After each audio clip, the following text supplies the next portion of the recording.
Welcome to day 2 of the 14-day Passive Income Challenge. My name is Chaim Ekstein and I'm super excited to be with you. Today we're going to talk about keeping the money out of sight. How do you save money and not be around the money that can cause you to spend it when you don't want to spend it?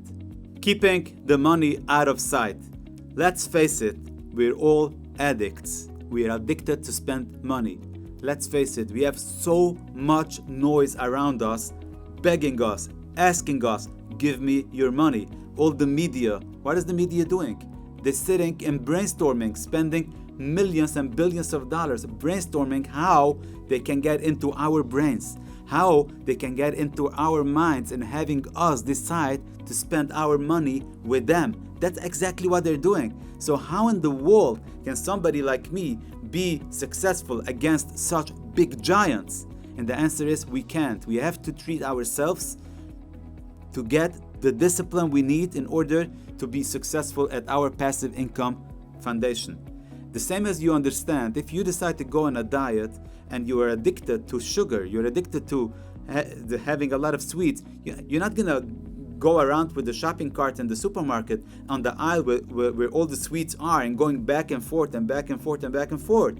That makes no sense. Only a fool would do that. The same thing when it comes to money.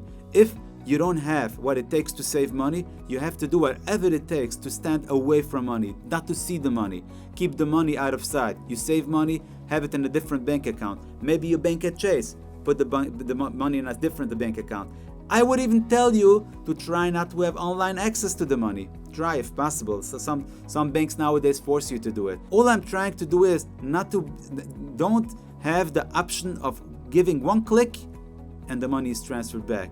I don't want you to log on to your bank account and all of a sudden all the numbers that you have should jump out at you, and then you remember, oh, my wife told me that she needs a new couch. Oh, my daughter told me that she needs this electronic device. That's dangerous for you. You have to keep it out of sight. IRA is a good example of that. 401k is a good example of that. Overfunded life insurance, if structured properly, could be a good example of that. The main thing is try to focus for anything you do in your passive income life foundation to have the money out of sight, which will help you to attract the proper funds that you need in order to accomplish your passive income life foundation goals. Thank you so much for including me in your passive income journey. I'm looking forward to being with you throughout the whole 14 days passive income challenge.